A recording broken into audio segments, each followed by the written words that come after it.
అధ్యాయము 18వ వచనం.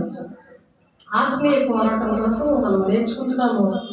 మరి ఆత్మీయ పోరాటంలో మొదటిగా మనం చేయవలసింది ఏంటంటే దేవుడు మాట ఎలా వింటారో ఆ విషయాలు మనం నేర్చుకుంటున్నాం. దేవుడు అనేకమైన ప్రవక్తల ద్వారా మాట్లాడిన మాటలు ఇవి. అందులో యెషయా గారు ఒకరు.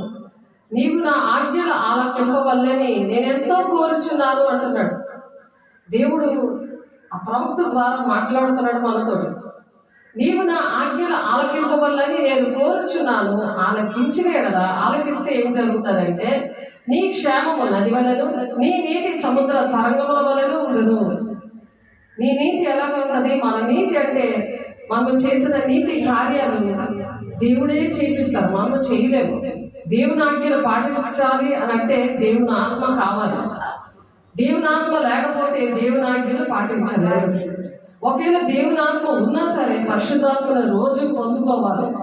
దేవునితో ప్రార్థన సహవాసము రొట్టెవిచ్చేటందుకు ఎడతెగక ఉన్నప్పుడు దేవుడు గద్దింపు ఆత్మనిస్తాడు. తప్పు చేసినా సరే యోహాను 16:8 ఉంటుంది. ఆ మాట ఏంటంటే నేను వచ్చి పాపముల గురించి నీతిని గురించి ఒప్పింప చేస్తాను అంటున్నాడు ఆయన. లోకాన్ని అంతటినీ కూడా ఒప్పింప చేస్తాడు. లోకంలో ఎవరెవరు ఉన్నారు? అన్ని కులాలు మతాలతోటి అన్ని డినామినేషన్ వాళ్ళు ఉన్నారు. కాబట్టి అందరినీ కూడా దేవుడు ఒప్పింప చేసి దేవుడు ఇచ్చిన ఆ బోధ, దేవుడు ఏదైతే ఆదిమ సంఘములో బోధించారో ఆ బోధలో దేవుడు పెంచుతారు. లేకపోతే దేవుడు నమ్ముకున్నాను కదా, పర్వాలేదులే, దేవుడు నన్ను రక్షిస్తాడులే అనే అహంకారంతో ఉంటారు. తప్పు చేస్తున్నట్టే వాళ్ళకి తెలియదు. దేవుని ఆజ్ఞలు పాటిస్తున్నారా లేదా అనే విషయాలు వాళ్ళకి తెలియదు. నమ్ముకుంటే చాలే అనుకుంటున్నారు. కానీ దేవుని ఆజ్ఞలు అంటే దేవుని దగ్గరికి యుగగాలు చేరడానికి దేవుని ఆజ్ఞలు పాటించాలి. అది పౌలు గారితో మాట్లాడారు. ఆయన పేరు రమేష్. బిఎస్ఎన్ఎల్ పనిచేస్తున్న ఆయన రాయలసీమ నుండి దేవుడు తీసుకొని వచ్చి నువ్వు నా ఆజ్ఞలు పాటించాలి, నువ్వు నా సన్నిధిలో కూర్చొని ఇవన్నీ కూడా నువ్వు నేర్చుకో, వాక్యం చదువుతుంటే నీకు నేను నేర్పిస్తాను అని చెప్పాడు ఆయన. నీకు ఆ సేవకురాలు కూడా నా బిడ్డ అని చెప్పి తను ఏం చెప్తుందో అది నువ్వు విను, ఎక్కువ మాట్లాడకు. ఎందుకంటే ఆయన ఎక్కువ క్వశ్చన్లు వేస్తాడు. ఆయన బ్రెయిన్ నిండా క్వశ్చన్లు ఉంటాయి. ఆన్సర్లు అన్నీ మనం చెప్తుంటే గంటలు అయిపోతుంది. మళ్ళీ 2వ రోజులు మర్చిపోతాడు. ఎందుకు మర్చిపోతున్నాడంటే మొదటి యోహాను 1:9 చాలాసార్లు మీకు చెప్పాను, ఆయనకు కూడా చెప్పాను. మొదటి యోహాను 1:9 ప్రతి పాపమును ఒప్పుకొని బలవంతం తీసుకోవాలి. ఒప్పుకొని ఇచ్చిపెట్టేయడం కాదు. ఆ కృపాసనాసం దగ్గర ఒప్పుకోవాలి. ఒప్పుకొని యేసే శరీరం రక్తం తీసుకోవాలి. ఒప్పుకోకుండా తీసుకుంటే అది వ్యర్థమైపోతుంది. యేసే శరీరం రక్తం లాగా నీ ఒంట్లో వెళ్ళదు. ఏదో బ్రెడ్ ద్రాక్షారసం లాగా వెళ్ళిపోతుంది. కాబట్టి యేసే శరీరం రక్తం లాగా ఆయన నీ కోసం ప్రాణం పెట్టినప్పుడు, ఆయన నీ కోసం ప్రతిదీ త్యాగం చేసినప్పుడు, దేశం కోసం ప్రపంచాలన్నిటినీ కూడా మానవాళి రక్షణ కోసం ఆయన ప్రాణం పెట్టినప్పుడు ఆ విషయాలు అర్థం కాలేని వాళ్ళకి నువ్వు చెప్తావని యేసే శరీరం రక్తంలో ఒప్పుకుంటే, దేవుని దగ్గర ప్రతి పాపం ఒప్పుకుంటే ఆయన మనసులోని ఉన్న బాధ నీకు అర్థమవుతుంది. లేకపోతే నీ స్వార్థం, నీ ఇల్లు కట్టుకుంటావు, నీ ఉద్యోగం చేసుకుంటావు, నీ పిల్లలు, నీ భార్య, నీ భర్త, నీ తల్లిదండ్రులు ఈ మైండ్లోనే ఉంటావు. కానీ దేవుని ఆజ్ఞలు పాటించడం, తండ్రి చిత్తాన్ని నెరవేరిస్తేనే దేవుని రాజ్యాన్ని వెళ్తారని మత్తయి 7:21 ఉంది. కానీ దేవుని రాజ్యానికి వెళ్ళాలనే ఆశ అందరికీ ఉంటుంది. కానీ దేవుని మాటలు అర్థం కావు. నేను దేవుల్లో ఉన్నాను కదా అని దండం పెట్టుకొని వచ్చేసింది కానే కాదు. తండ్రి చిత్తాన్ని నెరవేర్చాలి. అది బాగా మనం బాగా గుర్తుండవలసిన విషయం. అది గుర్తుంటే అక్కడ నుంచి దిద్దుబాటు అనేది వస్తుంది. దిద్దుబాటు లేకుండా చాలా మంది ప్రార్థనలు చేయించుకుంటారు. అది టెంపరీ. ఒక పిచ్చి మొక్క ఉందనుకోండి, దాన్ని కట్ చేసేసి వదిలేస్తే అది మళ్ళీ రేపు చిగురిస్తుంది.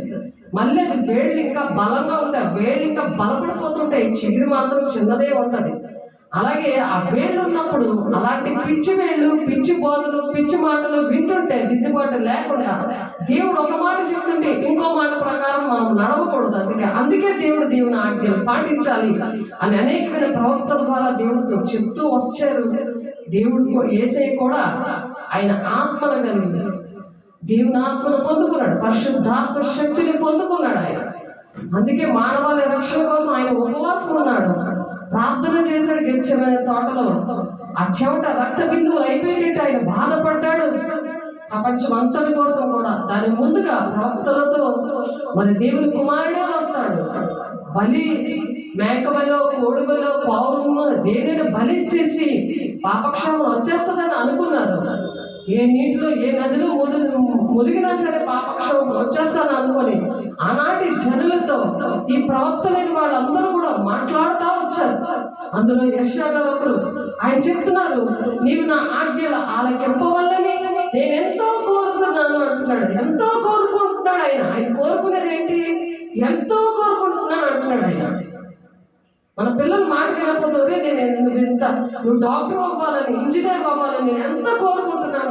వేటరా పందిలో దొరుకుతున్నావు, ఎక్కడ పడితే అక్కడే ఆడుతున్నావు. నిన్ను ఎంత నీటిగా, ఎంత పవిత్రంగా, ఎంత పరిశుద్ధంగా ఉంటే నువ్వెందుకురా ఇలా చేస్తున్నావు? ఎంత గాయపడిపోతారు తల్లిదండ్రులు. పక్కన చూస్తున్న వాళ్ళు కూడా దేవుని బిడ్డలు చాలా గాయపరచబడతారు. అయ్యో తల్లిదండ్రులు ఎందుకు ఇలా దుఃఖపడుతున్నాడు అని. మరి మన కన్నా తండ్రి ఆయన, మన కన్నాడు ఆయన. ఆయన కుమారుడినే మన కోసం త్యాగం చేశాడు ఆయన. ఆయన 3.5 సంవత్సరాలు కూడా ఈ విషయాలన్నీ తెలియపరిచాడు. ప్రతి ఒక్కరికి కూడా తెలియపరిచాడు. కానీ విననేరమాల అనేకమైన డినామినేషన్లు, అనేకమైన జాతులు, అనేకమైన కులాలు, ఇవన్నీ కూడా తారతమ్యాలన్నీ కూడా పెట్టారు. మనుషులు పెట్టారు అవన్నీ. ఆ మనుషులు కల్పించిన పద్ధతులు అవే దైవోపదేశాలని వ్యర్థంగా నన్ను ఆరాధిస్తున్నారు. మీ పెదవులు నన్ను గనపరుస్తున్నాయి కదా, అవి నాకు దూరంగా ఉన్నాయి అని చెప్పి ఆయన దుఃఖపడుతున్నాడు. నా ఆత్మ పెదవులు ఘనపరుస్తున్నాయి అంటే పాటలు పాడుతున్నారు, కానీ మీ హృదయం నాకు దూరంగా ఉందని ఆయన వ్యర్థమైన ఆరాధన చేస్తున్నారు. జనాలు కాదు ఆయనకి ముఖ్యం. జనాలు వ్యాపారం చేయకూడదు, విశ్వాసులు శిష్యులుగా తయారు చెయ్యాలని దేవుడు ఆశపడి నేను ఎంతో కోరుకుంటున్నాను. ఇవి ఆయన ఆజ్ఞలు. మత్తయి 28 వచ్చాం 20 వచనంలో ఆయన చెప్తున్నాడు, నేను ఏ సంగతులు చెప్పానో అవే మీరు బోధించండి. కానీ వ్యర్థమైన ఆరాధన, మనుషులు కల్పించిన పద్ధతులు ఇవే దేవుడు చెప్పారని చెప్పడం ఎంత పాపం అది. అది మార్కు 7వ వచనం ఉంది. మత్తయి 15వ వచనంలో కూడా ఉంది అదే మాట. ఎందుకంటే ఈ సువార్తల్లో దేవుని యొక్క హృదయం ఉంది. దేవుని హృదయంలో నా బాధ ఉంది. ఆ బాధపడి ఆయన అన్ని నేర్పించి ఎంతో కోరుకుంటున్నాడు ఆయన మనం దేవుని మాట వినాలని. ఎందుకంటే యుగాలు దేవునితో మనం ఉండాలని. అందుకు ఆయన కోరుకుంటూ ఈ మాటలు చెప్తున్నారు. అలా కోరుకుంటే అలా నడిచిన వాళ్ళ పరిస్థితులు ఎలా ఉంటాయంటే, ఆలకించిన ఎడల నీ క్షేమము నది వలెను, నీ నీతి సముద్ర తరంగము వలెను ఉండును. ఏంటవుతుంది? నీవు నా ఆజ్ఞల ఆలకింపవలెనని నేను ఎంతో కోరుచున్నాను. ఆలకించిన ఎడల నీ క్షేమము నది వలెను, నీ నీతి సముద్ర తరంగం వలన ఉంటుందట. నీ నీతి నువ్వు నీతి కార్యాలు చేస్తావు. ఎందుకు చేస్తావో తెలుసా? సముద్ర తరంగాలు ఎలా ఉంటాయో అలా ఉంటాయి. అంటే కెరటాలు వచ్చిన ఆ సముద్ర తరంగం వలె ఉంటుందట. ఆ నది, నీ నది సముద్ర తరంగం వల్లే ఉంటుందట. అలాగే సముద్ర తరంగంలా ఉండాలంటే, మనం క్షేమంగా ఉండాలంటే మన నీతి ఆ విధంగా పరిగెట్టాలంటే ఆ నీతి వస్త్రాలే పరిశుద్ధాత్మ దేవుడు వాళ్ళ ఆవరించి ప్రతి ఒక్క సంఘములో నుంచి కూడా ఏరేస్తాడు ఆయన. మేకలు వేరేగా, గొర్రెలు వేరేగా. అంటే మేకలు ఏంటంటే అన్నీ తింటాయి, అంటే అన్ని బోధలు వింటారు. అన్ని బోధలు వింటూ అలా నడుస్తారు. మేకలు మెడచాచి నడుస్తారు. వాళ్ళ గర్వం వస్తుంది, అహంకారంగా ఉంటారు. నాకు అన్నీ తెలుస్తుంది. అసలైన విషయం నీకు తెలియదు.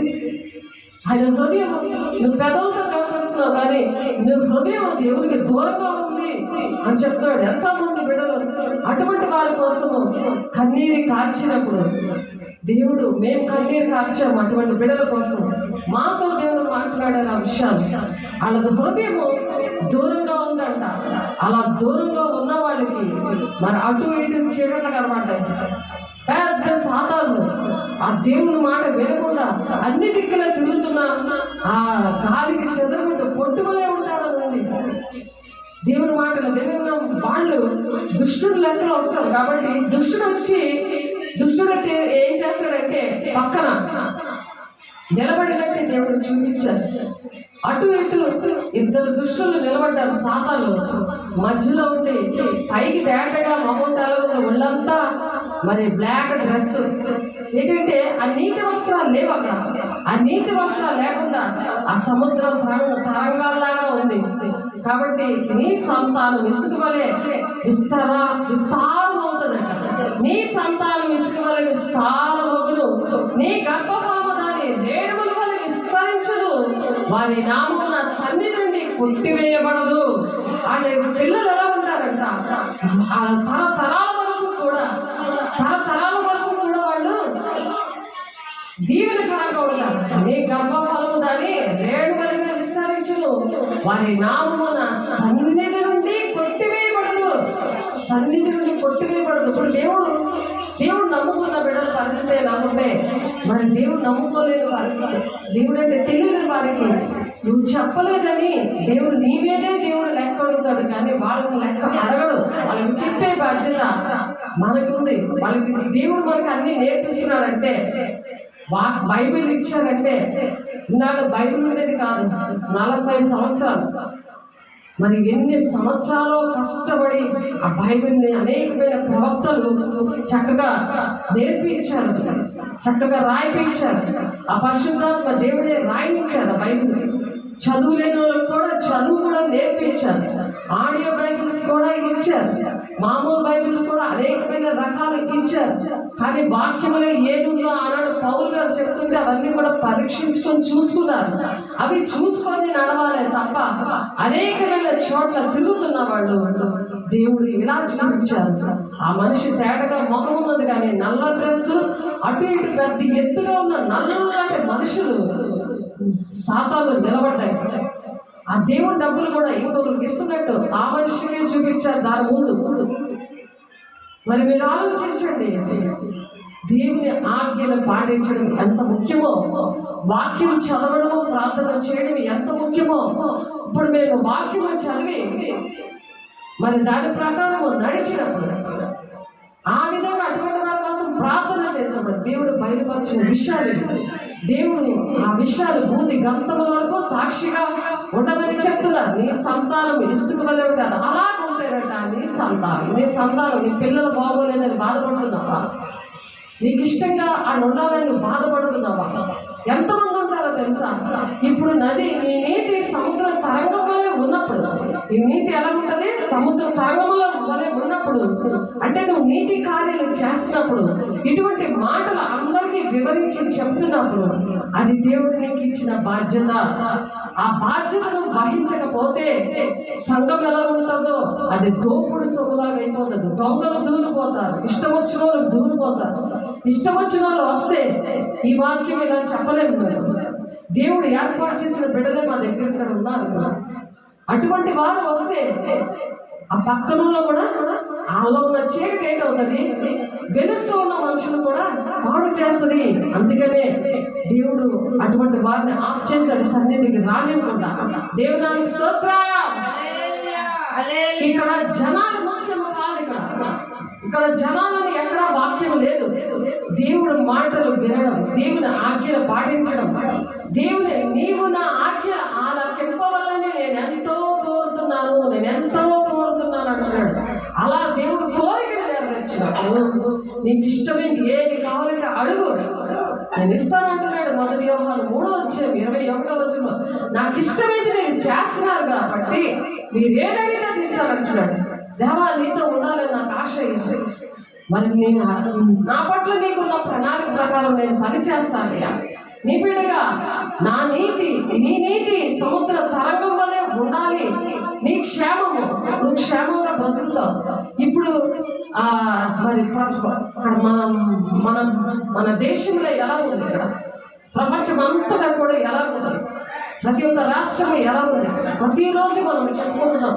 అమెరికా అంతా అగ్ని అయిపోయింది, బూడిదైపోయింది. మరి సినిమా యాక్టర్లు అందరూ కూడా సర్వనాశనం అయిపోయారు. కోట్ల ఎన్నో కోట్లు, 13 కోట్లు సెలబ్రిటీస్ అందరూ కూడా ఆ కోట్లు కలిగి చేసిన గిల్లు అన్నీ కూడా బూడిదైపోతే కొండలకు పారిపోయారు. వాళ్ళు ఎలా పారిపోయారో మరి యెషయా గ్రంథంలో ఉంటుంది ఆ మాట.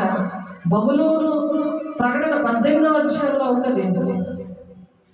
ఎందుకంటే వాళ్ళు కొండ సందులో దాక్కుంటారని ఉంది వాక్యం. కాబట్టి ఆ విషయాలు నాతో దేవుడు మాట్లాడారు. వాళ్ళు ఎలా దాక్కున్నారో వీళ్ళు కూడా అలాగే దాక్కున్నారు.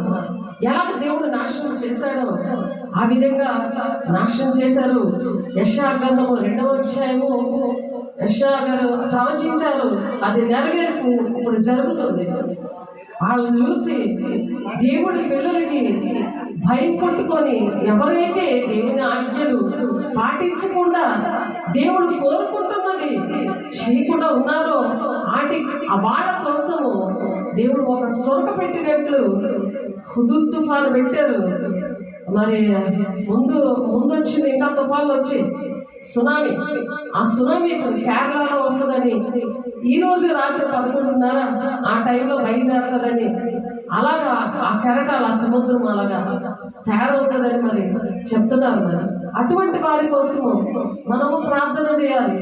మరి ఎవరైతే దేవుని ఆజ్ఞలు పాటించాలని కోరుకుంటున్నారు, దేవుడు కోరుకుంటున్నాడు కదా, దేవుని ఆశను తీర్చేవారుగా దేవునికి ఇష్టమైనవి చేస్తే దేవుడు ఏమంటున్నారు? మీ హృదయ వాంఛను తీరుస్తాను, మీకేది కావాలో అది ఇస్తాను అంటున్నాడు ఆయన. కాబట్టి ఇక్కడ యెషయా 2వ అధ్యాయంలో యెషయా 2వ అధ్యాయము 10వ వచనంలో దేవుడు నాతో ప్రార్థన చేస్తే దేవుడు నిన్ను మాట్లాడారు నాతో. యెహోవా భీకర సన్నిధి నుండి ఆయన ప్రభావ మహత్యము నుండి బండ బీటలోనికి దూరము మంటిలో దాగి ఉంటున్నాడు. ఆయన మహత్యం నుండి ఆయన అలాగా మరి ఆ ఉగ్రత అలా వచ్చినప్పుడు బండ సందులో దాక్కునే పరిస్థితులు వచ్చాయి. ఇప్పుడు అక్కడ ఉన్న ప్రజలకి జపాన్లో భూకంపాలు, మరి దేవుని పిల్లలు కూడా అక్కడ ఉన్నారు. వాళ్ళందరూ దాక్కోవాల్సి వస్తుంది. ఈ సెలబ్రిటీస్ అందరూ కూడా దాక్కోవడానికి పరిగెడుతున్నారు.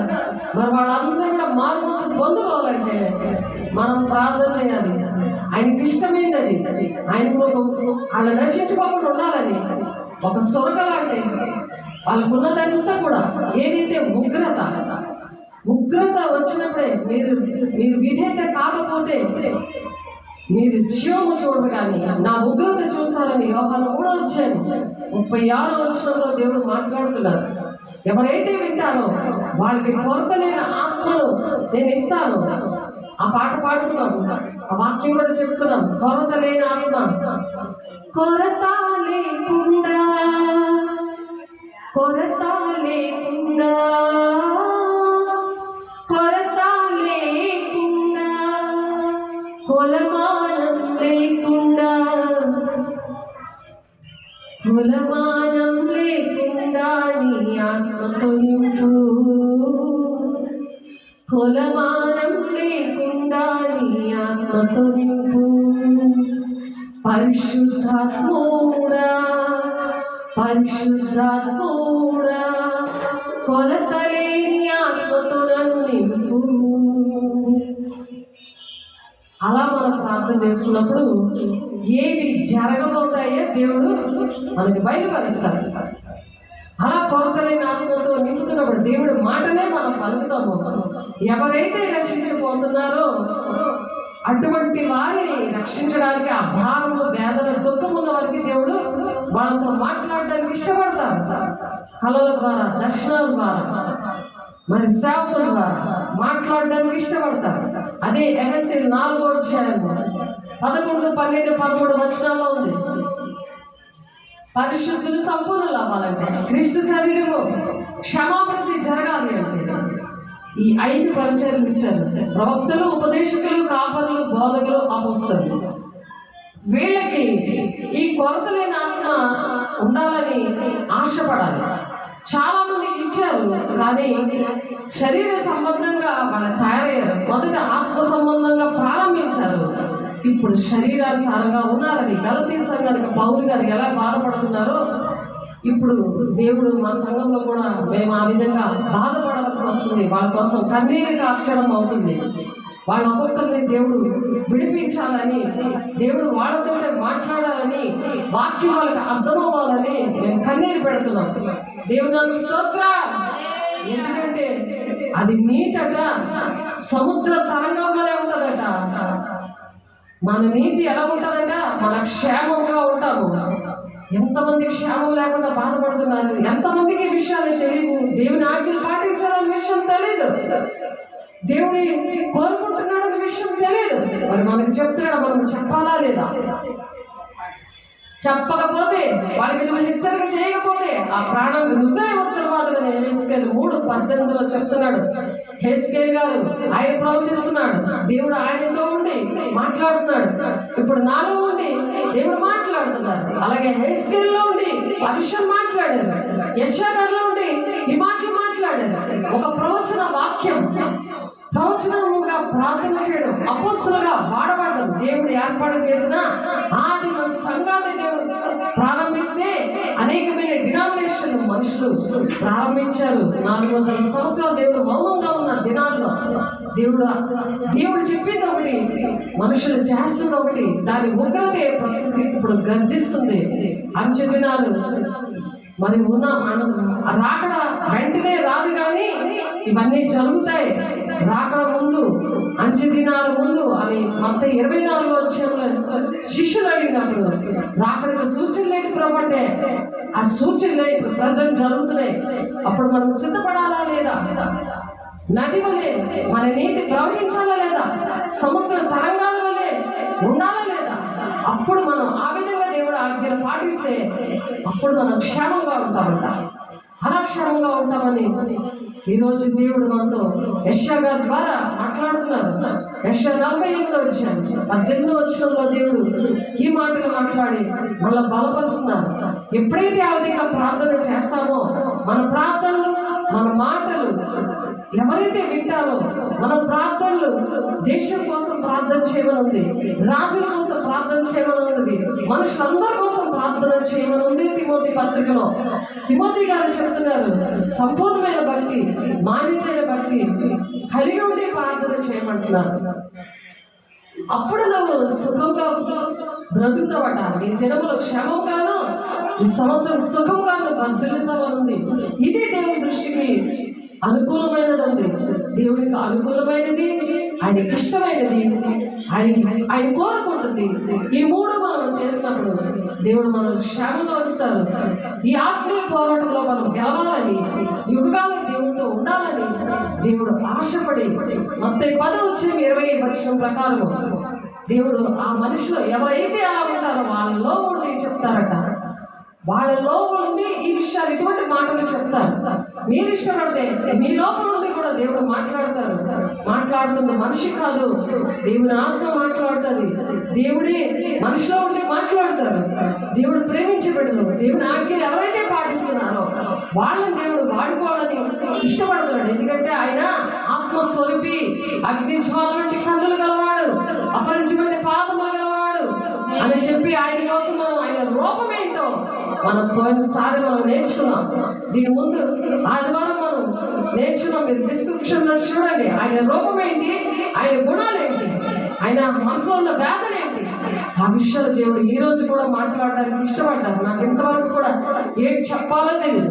కన్నీళ్ళు కాచి దేవుని దగ్గర, బలిపీఠం దగ్గర కన్నీళ్ళు కాచినప్పుడు దేవుడు మాట్లాడుతున్నారు.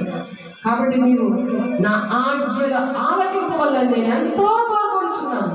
మరి ఆయన కోరుకున్నది చేస్తే మనం బ్రతుకుతామా? మనం బ్రతకాలి అంటే వాక్యమే మనల్ని బ్రతికిస్తుంది. డైరెక్ట్ గా మాట్లాడేది వాక్యమే దేవుడు ఉన్నాడు. ఎప్పుడున్నాడు? ఆది యందు వాక్యం ఉండేను. From the beginning of the world, ప్రపంచం అంతా స్టార్ట్ అవ్వక ముందు దేవుడు, అప్పటి నుంచి కూడా దేవుడు ప్రణాళిక నెరవేర్చకుండా సాతానుడు అడ్డంపడ్డాడు. ఆ సాతానుడు ఎవరో మనం కూడా నేర్చుకున్నాం. మనం ఫస్ట్ దేవుడు దేవదూతలు తయారు చేశాడు, దేవదూతల్ని తయారు చేశాడు. ఆయన స్తుతిస్తూ ఉంటే ఆయనకి ఇష్టమైనది ఏంటంటే ఆయన కొనియాడు, ఆయన సంతోషపెట్టడం, ఆయన స్తుతించడం.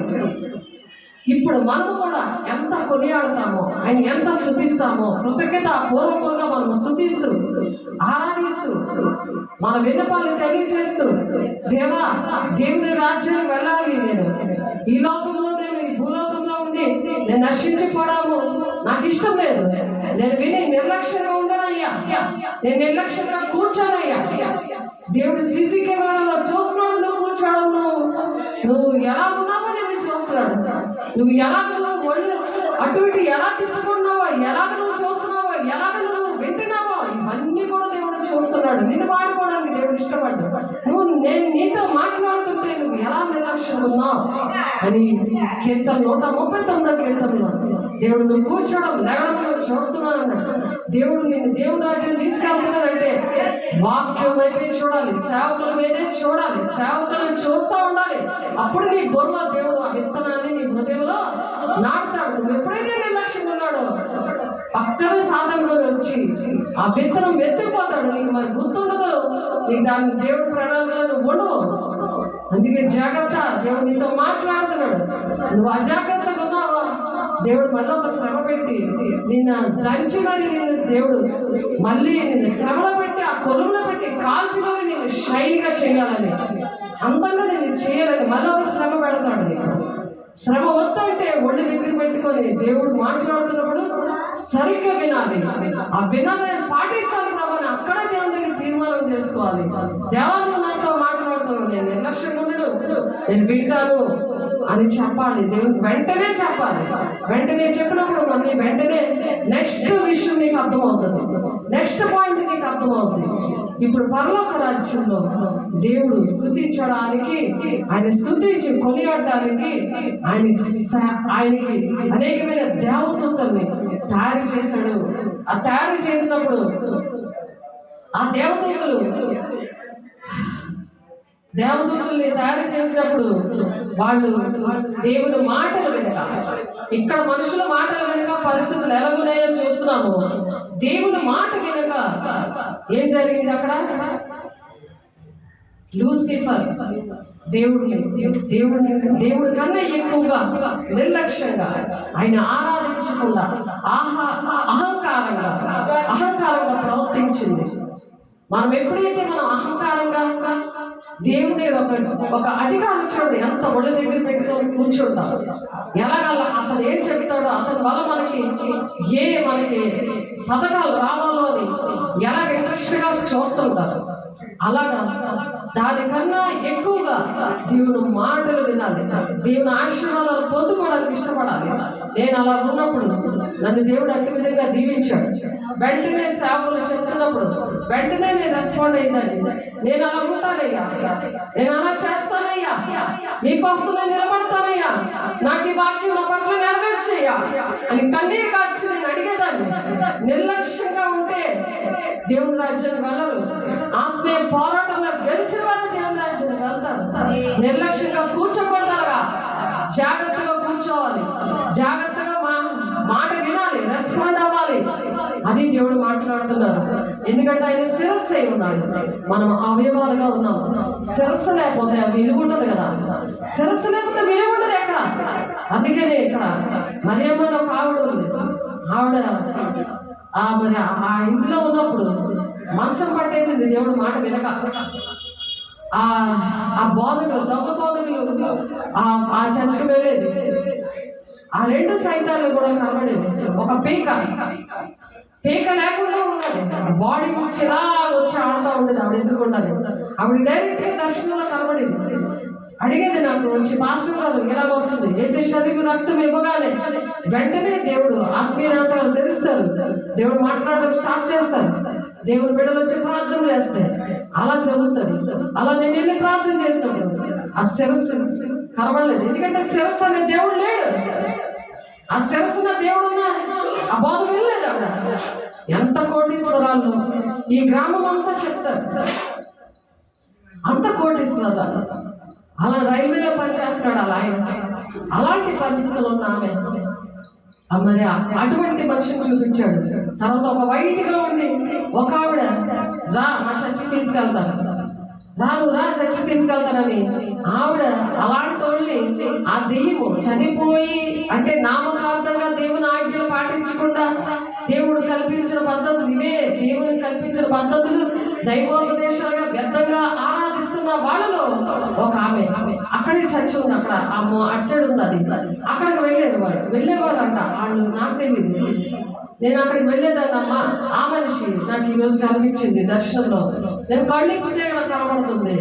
ఆవిడ ఎంతమందిని చంపిందో ఈవిడ కూడా అవే చంపేది. అవి ఎత్తుకుపోతాయి. బెడ్డ మీద నువ్వు అంటుకోయేవనుకో, యోగు 33:14 ఉంటుంది, దేవుడు మాట్లాడినా నువ్వు వినలేదు అనుకో, నీ కళలు గుర్తుండవు, దర్శనాలు గుర్తుండవు, వాక్యం గుర్తుండదు, ఎంత చెప్పినా వేస్ట్. అటువంటి పరిస్థితిలో ఉన్న వాళ్ళకి అవి గుర్తులేవు. దేవుడు ఆ గుర్తొచ్చిన ప్రార్థన చేసినప్పుడు వెంటనే ఆవిడ కనబడింది.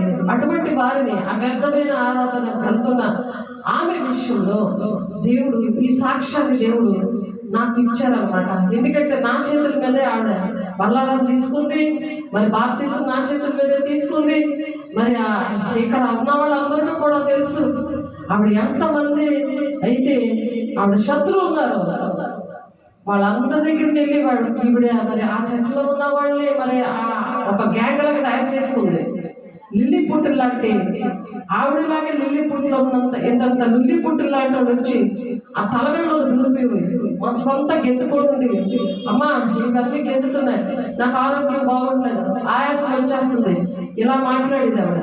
ఎప్పుడైతే నువ్వు మాట విను, నువ్వు ఏది చేసావు ఒప్పుకో, నాకు ఇష్టం లేదు దేవా, నాకు తెలియదు, వెళ్ళండి, నాకు క్షమించమను, దేవుని ఆజ్ఞలు పాటించలేదు, క్షమించమని అడుగు అని చెప్పినప్పుడు మరి అవి కనిపించేవి కాదు, అవి అసలు కనిపించేవి కాదు. నేను సాక్షిగా ఉంటాను, వ్యర్థమైన ఆరాధన నేను చేయను, మనుషులు కల్పించిన పద్ధతులు దైవోపదేశాలను వ్యర్థంగా ఆరాధించను, నా పెదవులతో కనపరుస్తున్నాను కానీ నా హృదయం దేవునికి దూరంగా పెట్టుకున్నాను ఎంతకాలం, వ్యర్థమైన ఆరాధన చేసేలా నశించిపోయాను అని చెప్తే ఆమె అది ఒప్పుకొని దేవుని దగ్గర ఎంత గోచాడింది. ఇంకా ఎవరెవరికి డబ్బులు ఇవ్వాలో, ఎవరెవరికి అక్రమంగా ఉందో, ఎంతమంది అయితే ఆ పాకలోని ఆ పెట్టగోడ ముందు మీద నుండి అలా సైన్యంలోకి వచ్చేసేవారు, అలా తిరుగుతూ ఉండేవారు, అలా అందరూ కనబడుతూ ఉండేవారు. ఎందుకంటే ఎప్పుడైతే దేవుని ఆజ్ఞలు పాటించనో అక్రమం డబ్బులు, అక్రమంగా మాట్లాడినవి, అబద్ధాలు, ఇవన్నీ కూడా ఈ స్టోరీలైన ఆ మామకి 80 సంవత్సరాలు కాబట్టి ఆవిడ జీవితంలో చేసినవన్నీ ఎన్నైతే అక్రమంగా ఉన్నాయో అవన్నీ కూడా కనిపించాయి. అవన్నీ ఆ మనుషులందరూ కనిపించినప్పుడు దేవుడు గుర్తు చేస్తున్నాడు అనమాట. అవన్నీ ఒప్పుకొని విడిచిపెట్టినప్పుడు అవన్నీ వెళ్ళిపోయి, అలాగే ఈగలు, దోమలు ఇలాంటివన్నీ వచ్చి ముసిరిసింది, ఏటమ్మా మోకలు వచ్చేస్తున్నాయి ఇవన్నీ కూడా అనేది. ఇశ్రాయేలు ప్రజల మీదకి అవిధేయతగా ఉన్నప్పుడు కప్పల్ని, దోమల్ని, మరి పాముల్ని ఇవన్నీ కూడా చాలా దేవుడు తెప్పించారు. అలాగా దేవుడు మాట వింటానని ఎప్పుడైతే చెప్పిందో అప్పుడు అవన్నీ పోయాయన్నమాట. ఆవిడ దర్శనంలో కనబడతాయి, నాకు కనబడలేదు. ఆవిడ చెప్తుంది, బాధపడి ఏడుస్తే చెప్తుంది, ఇదిగో ఇలా ఉంది నా పరిస్థితి, నా బాడీ ఇలా ఉంది, వీళ్ళందరూ వస్తే భయపడతారు కదా, చీకట్లు వస్తే భయపడతారు కదా, భయపడే పనేం లేదు అని ప్రేయర్ వాటర్ అంతా కూడా ఇల్లంతా చల్లి అట్లన్నింటినీ ఎలమట్టి అవన్నీ వేసే శరీరం రక్తం ఇచ్చి ఆవిడ చక్కగా మరి ఆ మంచి మరణం ఆవిడకి దేవుడు ఇచ్చారు. ఎందుకంటే ఆ విధంగా ఒప్పుకొని విడిచిపెట్టినప్పుడు దేవుడు అటువంటి సహాయం చేస్తారు. అక్కడే ఈ చర్చ్ ఉంది, ఇక్కడ మాకు చర్చ్ ఉండేది కాదు, మేడ మీద చర్చ్ ఉండేది, నా ఎదురుగుండానే ఉంది ఆ రూమ్. అక్కడ కూడా రెంట్ కొంటున్నారు, పక్కన ఉన్న వాళ్ళే రెంట్ కొంటున్నారు. చూడండి, దేవుడి సాక్ష్యం మనం మర్చిపోతామని అటువంటి వారిని బాగు చేయడానికి దేవుడు ఎంతో కోరుకుంటున్నాడు. దేవుని ఆజ్ఞలు నువ్వు బ్రతికి దేవుని ఆజ్ఞలు పాటించినందుకు నీకు వచ్చిన ఆశీర్వాదాన్ని అవి నదిలాగా ప్రవహించేటట్టుగా మనం ఉండాలని దేవుడు కోరుకుంటున్నాడు. ఆయన ఆజ్ఞలు పాటించాలని. అలా ఉంటున్నామా? అది కూడా అంతవరకు ఈ పోరాటం ఉంటుంది కాబట్టి మత్తయి 24:13 అంతవరకు సహించేవాడే రక్షణ పొందుకుంటాడు. ఇప్పుడు నేనైనా మీరైనా ఎన్ని నీతి కార్యాలు చేసినా ఒక్క తప్పు చేస్తే అవన్నీ కొట్టేస్తానని ఉంటది వాక్యం. ఎస్కేల్ గ్రంథంలో ఉంటది. యాకోబు గారు కూడా అది రాశారు. అది అందుకే అంతవరకు సహించేవాడే రక్షణ పొందుకుంటాడని మత్తయి 24వ అధ్యాయంలో ఉందన్నమాట 13వ వచనంలో. కాబట్టి మనం సహించాలి, దీని మనసుతో ఉండాలి. ఇతరులు మనం రక్షించడానికి మన సాక్ష్యం దాచుకోకూడదు. అది మంచం కింద కొంచెం కింద పెట్టకూడదు. ఆయన వెలిగించాడు మన దీపాలు, బుద్ధి లేని కన్నికలాగా ఉండకూడదు. ఎప్పుడు దీపాలు పట్టుకొని దేవుడు ఎప్పుడు వస్తాడు? ఆయనకు పెళ్లి కుమార్తె సంఘము మరి సిద్ధపడి ఉండాలని దేవుడు ఆశపడి ఈ మాటలు చెప్తున్నారు. అలా దేవుని ఆజ్ఞలు పాటించినప్పుడంట నీ సంతానము ఇసుక వలె విస్తారమగును, నీ గర్భఫలము. పిల్లలు బాగోలేదు, పిల్లల పరిస్థితి ఎలా ఉంది అని చెప్తున్నారు. దేవుని ఆజ్ఞలు పాటించక దేవుని రాజ్యానికి మరి రావాలని ఆశ ఉంటుంది. ఆజ్ఞలు పాటించక మరి ఎలా ఉన్నారు? నీ సంతానం ఇసుక వలె విస్తారమగును, నీ గర్భఫలము దాని రేణువుగా విస్తరించును, వారి నామము నా సన్నిధి నుండి కొట్టివేయబడదు. దేవుని సన్నిధి నుండి కొట్టివేయబడదు. మన సంతానం దేవుని బిడ్డలుగా మనం పెంచుకున్న పిల్లలు మనం చేస్తున్న భక్తి అది ఫలించాలి. ఇసుక రేణువులాగా మన సాక్ష్యాలు భూమి గంతముల వరకు సాక్ష్యంగా ఉండండి. అపోస్తలులు 1:8 ఉంది. అలాగా భూమి గంతముల వరకు ఆ సాక్ష్యము వెళ్ళాలని దేవుడు చెప్తున్నారు. మరి యెషయా గ్రంథంలో 48వ వచనంలో బబులోను నుండి బయలువెళ్ళి కల్దీయుల దేశంలో నుండి పారిపోవుడి, యెహోవా తన సేవకుడైన యాకోబును విమోచించెను సంగతి ఉత్సాహధ్వనితో తెలియజేయడి. భూమి గంతముల వరకు అది వినబడినట్లు దాన్ని ప్రకటించండి అంటున్నారు. అందుకే యూట్యూబ్ కూడా సాతానికి ఏ సాతానైతే ఆ రోజు ఆటంకపరిచిందో ఆ అక్రమంగా ఎక్కడ పడితే దేవుని డబ్బులు ఇచ్చాడు. దేవుని డబ్బులు ఎక్కడ పడితే ఇవ్వగద్దని వాక్యం చెప్తుంది. ఎక్కడ కూడా నీ బలి అర్పించిన సుమి అని ఉంది వాక్యం. ఓల్డ్ టెస్టిమెంట్ లో తండ్రి యొక్క ప్రణాళిక ఏదైతే జరగలేదో అది న్యూ టెస్టిమెంట్ లో నిబంధన చేసి మరి ఆ నిబంధన రక్తం ద్వారా దేవుడు స్థిరపరిచాడు, చక్కగా నేర్పించాడు. దేవుడు మీరు కూడా అలాగ నన్నుపోలి నడవండి, నాకన్నా మీరు గొప్ప కార్యాలు చేస్తారని చెప్పి ఆయన పరిశుద్ధాత్మ దేవుని సహకారిగా మనకి ఇచ్చి వెళ్ళాడు. దేనికోసమైనా మనం చింతించే పని లేకుండా పరిశుద్ధాత్మ దేవుని కొరత లేని ఆత్మను పొందుకోవాలి. ఆయన రావాలంటే పరిశుద్ధంగా ఉండాలి. పరిశుద్ధంగా ఉండి దేవునికి ఇష్టంగా ఉన్నప్పుడే పరిశుద్ధాత్మ దేవుడు మనతో ఉంటాడు. మనతో ఉండి దేవుడు మాట్లాడతాడు. ఆ విధంగా మనకి తెలియపరుస్తాడు దేవుడు మాటలు. మరి యోహాను సువార్త 15వ అధ్యాయంలో ఆ మాటలు చెప్పి దాని కింద వచనాలు మీరు చదివితే ఏ విధంగా ఇప్పుడు జరుగుతుందో, ఏ విధంగా వాళ్ళు దాక్కుంటున్నారో ఇప్పుడు మరి అమెరికా వాళ్ళు, మరి జపాన్, మరి కేరళ ఏంటి, దాని ముందు ఇంకా అనేకమైన చోట్ల జరిగాయి. ఇప్పుడు ప్రపంచమంతా ఎందుకంటే ఆ ప్రకృతి గర్జిస్తుందో, దేవుడు ఎందుకు అటువంటి పరిస్థితులు జరుగుతున్నాయి అంటే కారణం అన్నమాట. దేవుని ఆజ్ఞలు పాటించడం ఇష్టం లేదు మనుషులకి. దేవునికి ఇష్టం లేక ఆ పనులు జరుగుతున్నాయి. ఆ పనులకు ముందు దేవదూతలే దేవుడు మాట వినలేనందుకు సాధారణుడుగా మారాడు. ఆ సాధారణుడే ప్రజల్ని, దేవుని పిల్లల్ని ఆ విధంగా అవిధేయతగా దేవుని ఆజ్ఞలు పాటించలేని వారిగా చేస్తున్నారు. దేవదూతల కన్నా ఎక్కువగా దేవుడు ప్రేమిస్తున్నాడు. దేవదూతల విషయం దేవుడు పట్టించుకోలేదు. ఎందుకంటే అవి సాతానుగా మారిపోయాయి. ఒకప్పుడు అవి స్తుతించేవి, ఆరాధించేవి, కొనియాడేవి. ఇప్పుడు చాలా మంది కొనియాడి ఆరాధించిన వాళ్ళే దేవుని ఆజ్ఞలు పాటించక సాతాను గుంపులోనికి వెళ్ళిపోయినారు. సాధారణ వాడు దాని సమూహముతో వచ్చి ప్రతి ఒక్కరిని కూడా మరి గురుగులు అనే గురుగులు విత్తేస్తున్నాడు.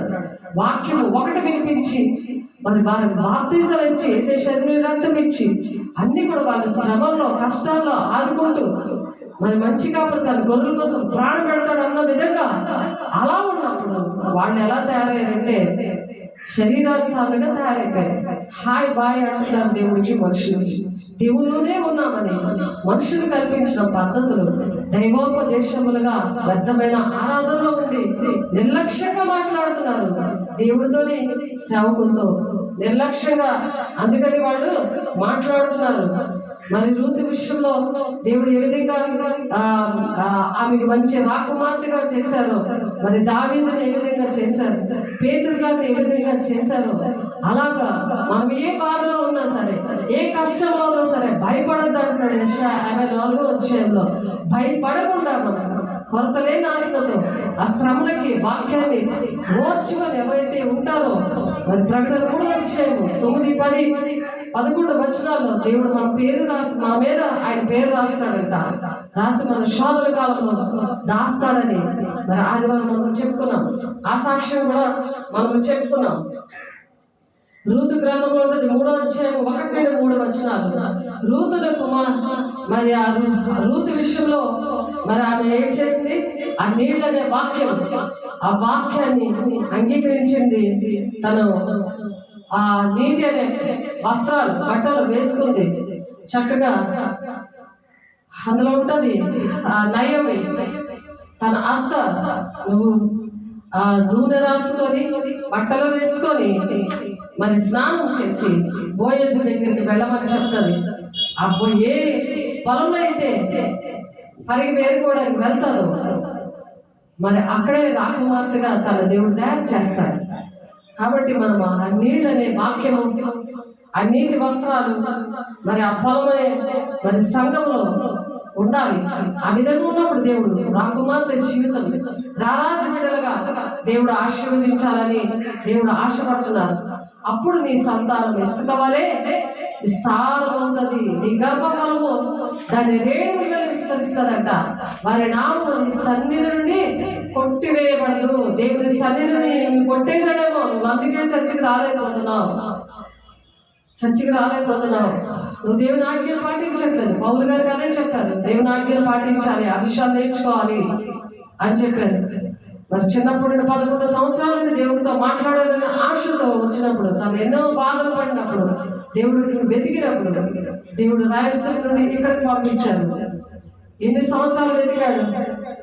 అన్ని బైబిల్ 3 సార్లు చదివాడు, అన్ని గ్రంథాలు చదివాడు, అన్ని గుళ్ళకి వెళ్ళాడు. ఎక్కడికి వెళ్ళినా సరే ఇంటిలో కూడా 21 రోజు ఉండి తలుపులు గుద్దినా సరే తీయకుండా దేవుడా నాతో మాట్లాడకపోతే పగ పెట్టుకున్నాడు. దేవుడి మీద కూడా పగ పెట్టుకున్నాడు. అప్పుడు దేవుడు అతని గురువు చనిపోతే అక్కడే ఏడుస్తున్నప్పుడు, ఒక చెట్టు కింద పెద్ద గడ్డకు పెంచేసుకొని ఏడుస్తున్నప్పుడు దేవుడు మాట్లాడాడు.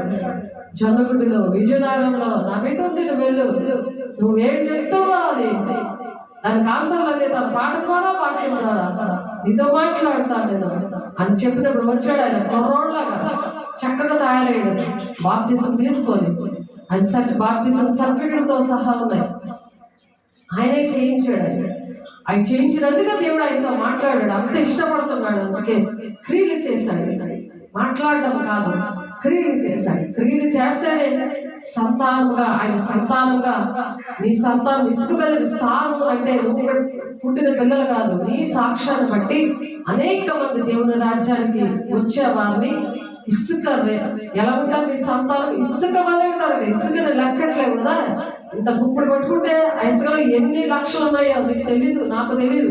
అంతమంది నీ సాక్ష్యం విని అంతమంది దేవుని రాజ్యంలో రేపొద్దునున్నప్పుడు దేవుడు ఆ నీతి కిరీటం నీకు ఇచ్చి, మరి మహిమ కిరీటం ఇచ్చి, జీవ కిరీటం ఇచ్చి అనేక మంది దగ్గర మన పేర్లు చదువుతారు. అది మనం నేర్చుకుంటున్నాం. అందుని బట్టి దేవుని స్తోత్రం. అది పాటించాలి. దానికోసం దేవుని దగ్గర ఏడాలి. అనేక మంది నశించుకోవడం దేవుడికి ఇష్టం లేదు. అందరూ నా బిడ్డలని ఆయన ప్రాణం పెట్టాడు. ఆయన ప్రాణం పెట్టిన దేవుడు. అలా ప్రాణం పెట్ట బద్దలే ఉన్నామని దేవుడు ఆశపడి ఈ మాటలు మనతో మాట్లాడుతున్నారు. అలాగే ఎఫెసీయులు రాసిన పత్రిక 5వ అధ్యాయం 25 నుంచి 27 వచనంలో 30 వచనంలో కూడా క్రీస్తు శరీరములకు మరి శిరస్సే ఉన్నాడు. కాబట్టి ఈ శరీరానికి శిరస్సే ఉన్నాడు. కాబట్టి అవయవాలుగా ఆ విధంగా ఉండాలని దేవుడు ఆశపడుతున్నారు. 32 వచనాల వరకు మీరు చదివితే దేవుని శరీరము కరెక్ట్గా క్షమాభివృద్ధి జరగాలంటే ఇవన్నీ కూడా దేవుడు ఆశపడి ఆ ఆజ్ఞలు పాటించాలి. అప్పుడు ఆయన ఎంతో కోరుకుంటున్నాడు. ఆయన ఆజ్ఞలు, ఆయన మాటలు చెయ్యాలని, మనం చెయ్యాలని ఆయన ఎంతో కోరుకుంటున్నాడు. ఆయన్ని దుఃఖపెడితే ఈ యుగమందైనను రాబో యుగమందైనను పాప క్షమాపణ లేదు అని చెప్తున్నారు. నిన్న అనుసరిస్తా దేవుడు. మరి ఇర్మియా గారు చెప్తారు 17వ అధ్యాయంలో 16వ వచనంలో 16వ వచనంలో చెప్తున్నారు, మరి నీతో నేను ఉంటానని, నిన్ను అనుసరించి కాపాడనే ఉంటే నేను మానలేదని నాతో చెప్పారు. దేవుని సన్నిధిలో దేవుడుండి మాట్లాడతాను, నేను మాట్లాడట్లేదు. మీరు చదవండి. 16 దేవుడు నాకు ఆ వాగ్దానం ఇచ్చారు, నేను నీతో ఉన్నాను, నీతో నేను ఆ సన్నిధిలో నేను మాట్లాడుతున్నాను, నువ్వు మాట్లాడట్లేదు, అది నీకు కూడా తెలుసు అని చెప్పారు. కాబట్టి నేను ఈ మాట నేను మాట్లాడుతున్నాను. నాకైతే అర్హత లేదు. దేవుని దగ్గర ఏడ్చాను, దేవుని ఆజ్ఞలు పాటిస్తున్నందుకు దేవుడు నాకు ఇచ్చిన ఒక బహుమానంగా మీకు చెప్పడానికి నాకు ఈ అవకాశం ఇచ్చారు దేవుడు.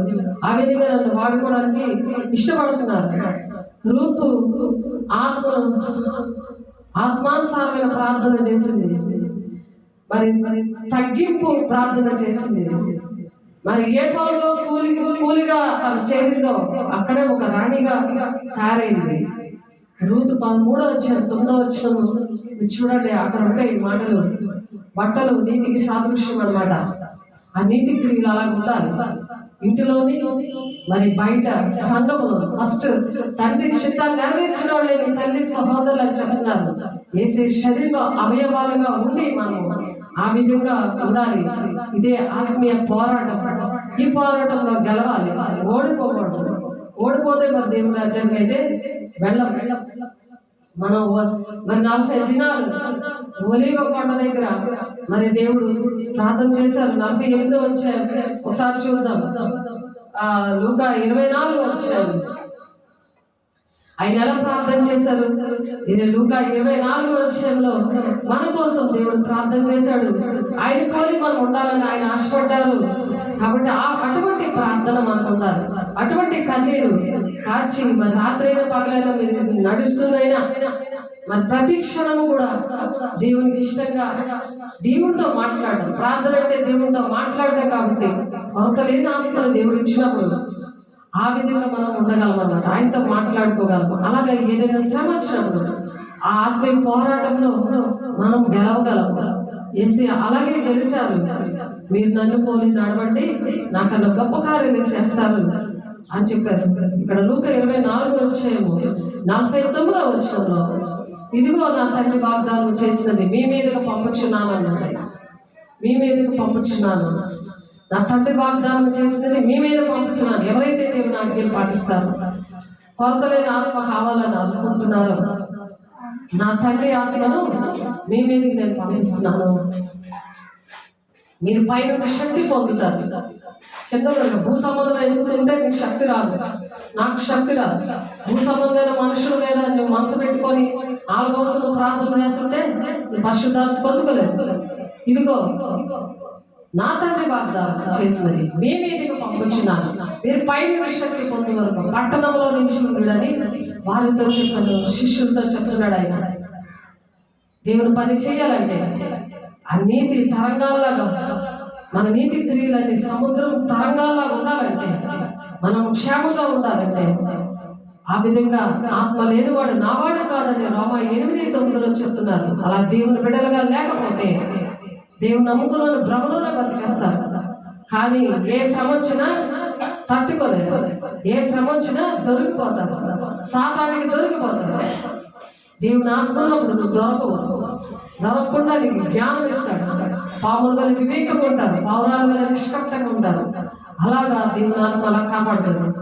అపోస్తుల గారు 10:44 అన్ని జనుల మీదతో సహా పేతురు గారు దేవుడి మాటలు చెప్తుంటే దేవుని ఆత్మతో నింపబడ్డారు. అన్ని జనులు దేవుడు నమ్ముకున్న ప్రజల మీద దేవుడు ఆత్మతో నింపాడు. అలాగే నింపారు. మరి దేవుడు నమ్ముకున్న నీ పరిస్థితి, నువ్వు దేవుని ఆజ్ఞను పాటించు, దేవుని మాటలు విను. నమ్ముకున్నావు కదా, వాళ్ళ ఆజ్ఞలు నువ్వు దండం పెట్టుకుని వచ్చేస్తే దేవుని రాజ్యం లేదు. ఆత్మీయ పోరాటంలో అలా గెలవాలని చెప్తున్నారు దేవుడు. అలాగే ప్రకటన 8:7 ఇప్పుడు జరుగుతున్న విషయాలన్నీ కూడా జరుగుతున్నాయి. అగ్ని తుప్పర్లాగా వచ్చేసి మొత్తం అన్ని మండిపోయింది అమెరికా. తుప్పర్లు ఆ ప్రకటన 8:7 ఉంది ఆ మాట. అది అక్కడ నెరవేరిపోయింది. మరి అది అక్కడిక్కడ రాకూడదు కదా. ఇక్కడ దేవుడు క్షేమంగా వచ్చినందుకు దేవుడిని పాదాలు పట్టుకొని కన్నీరుతో, దేవా నేను బ్రతికున్నానంటే నీకోసం నేను బ్రతికున్నాను అయ్యా, నన్ను నీ కృప చెప్పి నన్ను బ్రతికించావు అయ్యా, నేను ప్రకటిస్తానయ్యా, నీ ఆత్మతో కొరతలే ఆత్మతో నింపండి అయ్యా, నా పిల్లలు ఇసుక రేణువుల వల్ల నన్ను ఆశీర్వదించబడాలి, నేను అంతమంది బిడ్డలకి నేను వార్తలు ప్రకటించాలయ్యా అని దేవుడు నటించాడంటే ఫేస్బుక్లు, యూట్యూబ్లు, టిక్టాక్లు ఎక్కడ జరిగిపోతున్నాయో అవి చూడాలి కాదు, హెడ్డింగ్స్ చూడండి చాలు. అవన్నీ వెళ్ళుకొని చూసే పని లేదు. ఎందుకంటే వాక్యం మనకు బాగా వచ్చు. వాక్యం ద్వారా డైరెక్ట్గా దేవుడు మాట్లాడుతున్నాడు. టైం వేస్ట్ చేసుకుంటే మరి ఆ కన్నీరంతా పోతుంది, ఆ వేదనంతా పోతుంది, ఆత్మలో చల్లారిపోతుంది. చల్లారిపోయిన తర్వాత అక్కడ కార్యమే జరుగు, టైం మళ్ళీ రాదు. మీరు అందుకే సమయం పోనివ్వక సద్వినియోగం చేసుకోండి, మెలకువగా ప్రార్థన చేయండి అంటున్నాడు. అనక్షరము కూడా కన్నీటితో ప్రార్థన చేసే దినాలు ఇవి. మెలుగు కలిగి ప్రార్థన చేయండి అని ఎస్తేర్ రాణి అని ఉంది. బాప్తిస్మం ఇచ్చి దేవుని అభిషేకంతో నింపబడిన ఆమె మరి ఒక సంఘాన్ని అంతటి పాడు చేసేసింది. మరి రూతు కుటుంబాలందరినీ లాగేసి పాడు చేసేసింది. అక్కడ ఉన్న వాళ్ళు బీబీల నుండి వస్తున్నారు. వాళ్ళు ఏంటంటే పాస్టర్లు కాదు, గెస్టులా పిలిస్తే ఆ భోజనానికి, ఆ 500 గిఫ్ట్కి ఆశపడిపోయి ఆడలు పెట్టుకుని మరి మొదటి యోహాను పత్రికలో ఉంటుంది. అలాగా ఎవరిని కూడా నువ్వు శుభమని చెప్పద్దు, లేకపోతే వాళ్ళు పాపంలో పారిభావిస్తులు అవుతారని ఉంది అక్కడ. దేవుని ఆజ్ఞను పాటించకుండా దేవుడు చెప్పిన మాటలు పక్కన పెట్టి నువ్వు శుభమని చెప్పదంటే ప్రైజ్ రావడానికి కూడా చెప్పకూడదంట. దేవుని ఆజ్ఞను పాటిస్తున్న వాళ్ళకి, తండ్రి చిత్తాన్ని నెరవేరుస్తున్న వాళ్ళకి, అపోస్తల బోధన పెరుగుతున్న వాళ్ళకి, లేకపోతే వాళ్ళవి వస్తాయి అని ఉంది అక్కడ వాక్యం. మొదటి యోహాను పత్రికలో ఉంటుంది ఆ మాట. వాళ్ళని ఇంటిలో చేర్చుకోకూడదని ఉంది. ఎన్నిసార్లు వెళ్ళి చెప్తే నాకు చెప్పకూడదా. వాళ్ళ ఇంటిల్లోనే మరి భోజనాలు, మరి మీటింగ్లు, మరి ఇవన్నీ కూడా పరిశుద్ధాత్మలో పరలోక రాజ్యం ఆహారము పానము కాదు కానీ పరిశుద్ధాత్మేద ఆనందమైంది. రోమపత్రికలో ఉంది. రోమపత్రికలో పౌలు గారు చెప్తున్నారు ఈ మాటలని. నాకు ఇవన్నీ తెలియదు, నేను ఒకప్పుడు అలాగే ఉన్నాను, బాప్టిస్ట్ సంఘంలో పుట్టి పెరిగాను, భక్తి తెలియదే నేర్పించాను. నేను దేవుని దగ్గర ఏడ్చినప్పుడు 2 చేతులెత్తి నా జీవితాన్ని అంకితం చేసినాను. దేవుడు నాకు నేర్పించాను ఆ మాటలు. అంత ఏడు చెప్పాలంటే అప్పటికప్పుడు ఆ మాటలు చెప్పారు. ఆయనకు చెప్పినప్పుడు వినలేదు, ఈ భోజనానికే ఆధారపడిపోయారు. మరి దేవుని రాజ్యాన్ని కలగలుగుతాం. దేవుడు కోరుకుంటున్నాడు, ఎంతో కోరుకుంటున్నాను అంటున్నాడు. ఆయన కోరుకున్నది చేస్తేనే ఆయనతో యుగగాలు మనం ఉంటాం. దేవుని సంగమా, సార్వత్రిక సంగమా, బాలాకు బోధ, బిలాము బోధ, బాలాకు నేర్పిన బిలాము బోధ వింటున్నారు. సంఖ్యాకాండం 22వ అధ్యాయం చదివితే ఇక్కడ అంతా ఉంటుంది. ఈ బోధ విషయంలో ఎలా ఉంటున్నాం మనం, ఏ బోధ వింటున్నాం, ఎవరి మాటలు వింటున్నాం. లూసిఫర్ ఏం చేస్తున్నాడు, మరి ప్రతి ఒక్కరిని కూడా దేవుని రాజ్యానికి రానికుండా చేస్తున్నాడు. వాడి గ్రూప్ ఎక్కువైపోయి వాడి స్వార్థ ఎక్కువ అవుతుంది. కానీ దేవుని బిడ్డలు భయపడిపోతున్నారు. ఎందుకు భయపడుతున్నారు? కొరత లేని ఆత్మ లేక, దేవుని అభిషేకం లేక భయపడుతున్నారు. భయపడద్దు అని 54వ విషయంలో చెప్తున్నారు. కాబట్టి దేవుని సంపూర్ణమైన ప్రేమ భయమని వెళ్ళకూడదన్నది మొదటి యోహాను పత్రిక 5వ విషయంలో. సంపూర్ణమైన ప్రేమ భయాన్ని వెళ్ళకూడదు. సంపూర్ణమైన ప్రేమ అంటే దేవుని ఆజ్ఞల గైకొండమే. ఆయన ప్రేమించడం అని ఉంది అక్కడే, మీరు చూస్తే అక్కడ. కాబట్టి దేవుడు మనం ప్రేమిస్తున్నాడు. అందరం దేవుని రాజ్యంలో ఉండాలని ఆశపడుతున్నాడు. యుగాలు దేవుని రాజ్యంలో ఉండాలని ఆశపడి మాటలు చెప్తున్నాడు దేవుడు. మరి ఈ దూతలు ఎక్కడెక్కడ ఉంటారు, ఎలాగ దేవుని రాజ్యాన్ని రానివ్వకుండా చేస్తారు అని ఈ వాక్యమే మళ్ళీ ఖండిస్తుంది అన్నమాట. ఎఫెసీయులు 4:12 ఉంది అదే మాట. మరి ఇక్కడ బోర్డు మీద రాసిన జరిగింది. అది చక్కగా అర్థమవుతుంది. నిత్య నిబంధన సంబంధము యేసే రక్తం ప్రాణాత్మ దేహాన్ని కణాలు కండరాలు ఎముకలు మూలుగులు రక్తాలు మనసాక్షి శుద్ధీకరించండి అయ్యా అని దేవుని అనుక్షణం అడిగినప్పుడు ఆ వాక్యము కరెక్ట్గా అర్థమవుతుంది. ఆ వాక్యం వెళ్ళి బలపరుస్తుంది. వాక్యం అంటే ఏంటి చెప్పండి? వాక్యం అంటే ఏంటి? దేవుడు ఒంటిలో ఉండేదే బుర్ర పనిచేస్తుంది. యేసే శరీరంలో అవయవంగా ఉండడానికి ఇష్టపడతారు. వాళ్ళు అనేక మందికి ప్రకటిస్తారు. అనేక జనాలకి తల్లిగా తండ్రిగా ఉంటారు. ఇసుక రేణువుల సంతానం ఉంటుంది. శరీరానుసారమైన పిల్లలు నీ పిల్లల కాదు కానీ ఆత్మ సంబంధమైన పిల్లలే నీ సంతానంగా ఇచ్చుతానని రామ 8:9 ఉంది. నీ సంతానం శరీర సంబంధంగా ఉంటే వాళ్ళు దేవుని రాజ్యానికి వెళ్ళరు. నా పిల్లలు నేను బాప్తిసం ఇచ్చాను వాళ్ళు దేవుని రాజ్యానికి వెళ్ళేటట్టుగా దేవుడు సహాయం చేశారు. వాళ్ళు అలా నడిపించారు.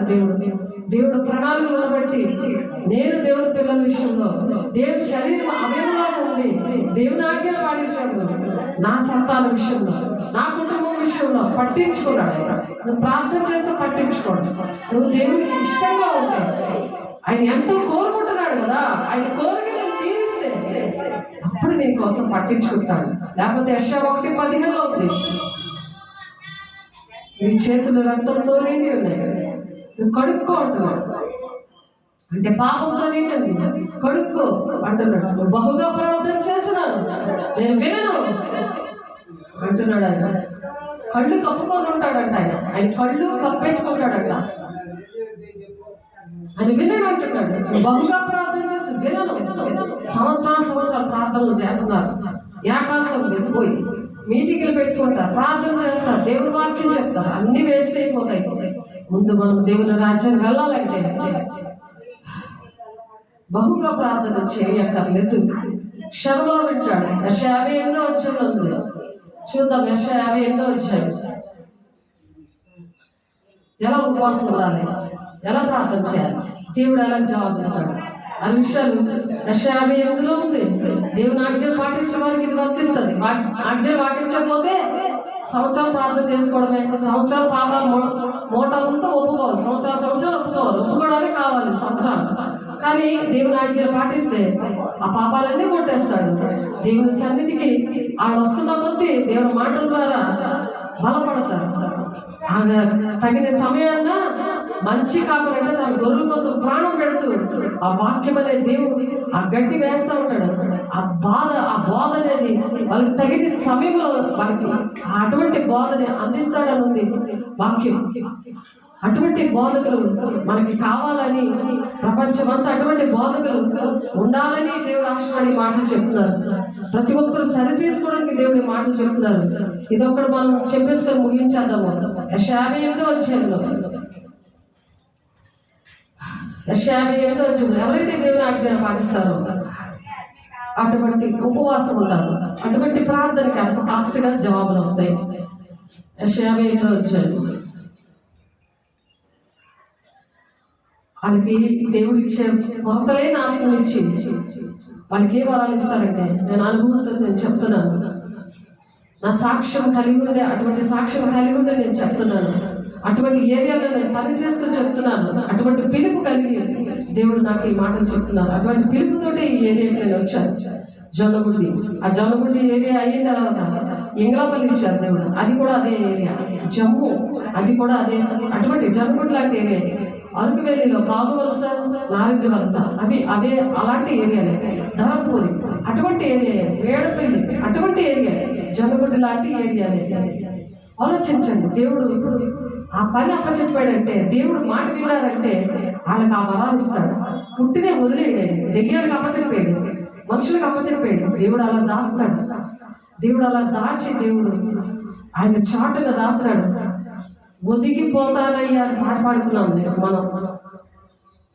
కళ్ళు అంత ప్రేమిస్తాడు ఆయన. కళ్ళు చెమ్మగిల్ల వేయాలి, కళ్ళం నీళ్ళు ఉంటాయి ఆయనకి. గొప్ప కళ్ళు చూడండి, తన కళ్ళల్లో నీళ్ళు ఉంటాయి. కళ్ళు చెమ్మగిల్లలు అంటే దాని అర్థం తెలియదు చాలా మందికి. ఆలోచించండి.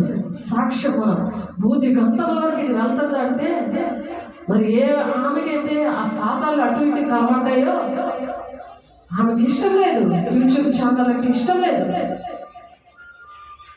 ఆవిడ కోసం కూర్చొని ప్రార్థన చేయాలి. ప్రార్థన ఎవరి మట్టుకు వాళ్ళే చేసుకోవాలి. ఎవరి మట్టుకు సెల్ఫ్ నా కోసం ఎవరూ ప్రార్థన చేయలేదు. నేను దేవుడితో మాట్లాడుకోవడమే ప్రార్థన. దేవుడితో తీర్మానం చేసుకోవాలి, జీవిస్తానయ్యా, నాకు నీ ఆత్మీయ సహాయం కావాలి అని ఎప్పుడైతే నేను లోపడ్డానో, అలాంటి కొరతలే నాకు ఇచ్చారు. ఎప్పుడైతే పిలుపు దర్శనం మీద వైజాగ్ విజయనగరం వచ్చానో వెంటనే ఆ వరాలను ఆన్ చేసేసాడు దేవుడు. ఆన్ చేసేసి ఇదిగోండి, దుర్మార్గులు కట్టిన కట్లను ఇప్పుడుకు, కాడిమాని మేకులు ఈటకు, బాధింపబడిన వారిని విడిపించటకు, ప్రతి కాడిని విరగొట్టుటకు నేను ఏర్పాటు చేసుకున్న ఉపవాసం కదా. అది ఆయనకి ఇష్టమైన ఉపవాసం. కడుపు మార్చుకోవడం కాదు ఉపవాసం. కడుపు మార్చుకునే వాళ్ళు ఎవరంటే కొరతలేని ఆత్మ ఉండదు కదా, పరిశుద్ధాత్మ దేవుడు ఉండడు కదా. వాళ్ళు మార్చుకుంటుంటే వాళ్ళకి కన్నీరు వస్తుంది. అప్పుడు దిద్దుబాటు ఆత్మ వస్తుంది. అలా ఏడుస్తుంటే అప్పుడు దిద్దుబాటు ఆత్మ వస్తుంది. అప్పుడు గుర్తు వస్తుంది, కడుపు మాటలు వస్తుంది దిద్దుబాటు ఆత్మ. అందుకు వాళ్ళు ఉపవాసం ఉండాలి. తప్పు చేస్తారు, దేవుడి మాట వినకపోతే. మరి యోనా తప్పు చేశాడు కదా, దేవుడి మాట వినలేనప్పుడు చేప కడుపులో పెట్టాడు. ఇంకా తినలేడు, చేప తినలేదు, వీడే తినలేడు. విన్నాక అప్పుడు ఆ నినివే ప్రజలందరూ రక్షించబడ్డారు. చూడండి, సముద్రం తరంగంలాగా ఎలాగా ఆయన నీతి ఎలా వచ్చిందో. ఇందాక 48:18 మనం చదువుకున్నాం, అది అక్కడ నెరవేరింది.